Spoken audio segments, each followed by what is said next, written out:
vais ter pãozinho fresco também aí em Terras de Douro.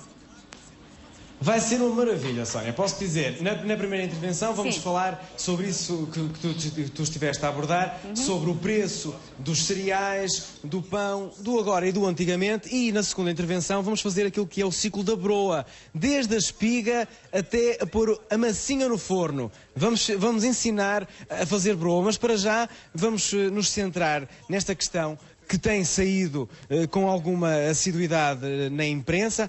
Apresento a minha convidada, Maria Adelaide, que é responsável por este espaço onde eu me encontro. Cantinho antigamente, bem disposta? Bem disposta. Com este ambiente assim de Terras do Douro, só se pode estar bem disposto? Aqui só se pode estar bem disposto, só há momentos para a alegria. É, não é? Só há espaço para a alegria. Eu gostei de saber. Maria Adelaide vai fazer o cruzamento da conversa entre o pão de antigamente, os preços e os dias de hoje. Vamos primeiro aqui à imprensa. E começo com a notícia que saiu no jornal Notícias, em que aborda de facto essa mesma questão que tu dizes, Sónia. Não se percebe porque é que o trigo está mais barato e o gasóleo também, mas o pão continua caro.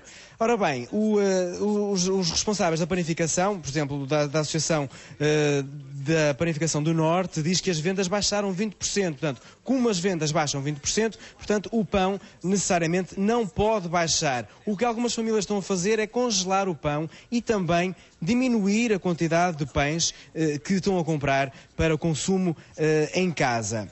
O responsável diz, portanto, que as vendas baixam, que a farinha e o gasóleo estão mais baratos, mas tudo o resto vai subindo, por isso não se pode baixar o pão. Quanto ao Correio da Manhã, portanto, aqui está o Correio da Manhã, também aborda esta questão. O Carlos Alberto Santos, que é presidente da Associação Comercial de Panificação do Centro, diz: não há margem para nos próximos 2 anos pensarmos em qualquer descida do pão.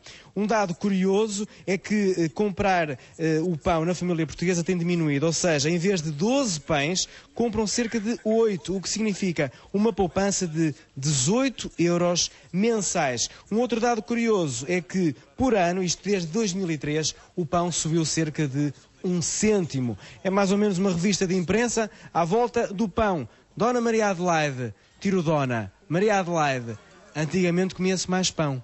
Comia-se mais pão e era a coisa que primeiro vai para a mesa. O pão. Agora está mais carito, não é?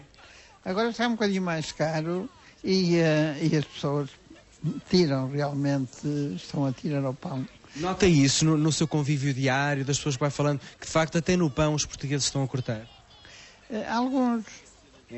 Mas, por exemplo, o pão de milho, o pão caseiro, este pão, pão broa... Este pão, porque é o pão que nós temos à nossa frente. Este pão broa, as pessoas continuam a comer. Continuam a consumir. Vamos agora, faça-me uma visita guiada pelos cereais. Aqui temos o quê? A farinha do centeio. Está ao lado, não é? Está aqui o centeio em Greiro. Da vossa lavra. Foi cultivado aqui nos nossos campos. Muito bem, isto é um luxo. É purinho. Aqui é a farinha do milho. Sim. O milho foi cultivado cá e tem a farinha. Junto a farinha de milho com a centeia, dá a broa. Esta broinha tem quer milho, quer centeio. Tem 3 partes de milho e uma de centeio. Quando a gente quer que fique assim um pão com mais centeio, então põe metade. Metade de milho, metade de centeio. São esses truques que me vai ensinar daqui a nada? Ensino logo quando estivermos ali no forno a fazer. Daqui a pouquinho vai haver forno de lenha e tudo. Vai ser assim uma autêntica viagem no tempo. Recorda-se na sua meninice, o pão já era, sempre foi aliás, mas quando não havia muito, o pão era assim uma preciosidade que só isso fazia uma refeição. Era, aqui na aldeia, a broa nunca faltou.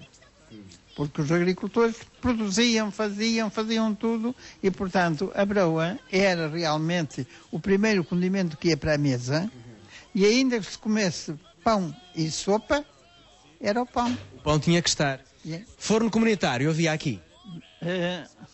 Forno comunitário, mesmo comunitário, não. Agora temos. Agora, presentemente, aqui no cantinho do antigamente. Mas antigamente não. Todas as famílias coziam em suas casas.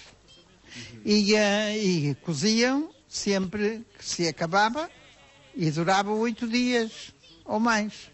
Porque a broa cozida assim com estes... Dura mais tempo. Dura mais tempo. Certamente dura mais tempo por serem os ingredientes são naturais, não é? Naturais, conserva-se mais tempo. E, portanto, o pão ia para a mesa, era a primeira coisa. E era a primeira coisa que se começava a comer, às vezes até só. Pode faltar tudo, mas o pão é que não pode faltar na mesa portuguesa. Não pode faltar. Muito bem. Maria Adelaide, muito obrigado pela disponibilidade. Daqui a pouco vamos continuar a conversa. Portanto, ficamos assim com uma ideia. Portanto, estamos num espaço onde tudo isto é produzido cá. Portanto, desde o cereal, à moagem do próprio, até à confecção do pão, tudo acontece aqui no Cantinho do Antigamente. Um espaço que privilegia as tradições de terras do Boro. Ficámos também a conhecer os motivos, os prós e os contras no que diz respeito ao preço do pão. Porque é que ele continua caro se o gasóleo e o cereal estão mais baratos. A verdade é que os portugueses consomem menos pão, porque está mais caro. Temos aquele número que acho que é exemplificativo. 12 pães por mês, reduzindo para 8 pães por mês, significa uma poupança de 18 euros. É significativo. Na segunda intervenção, tal como vos disse, vou pôr as mãos na massa e ensinar a fazer broa. 11h30. Não falta muito. Até já.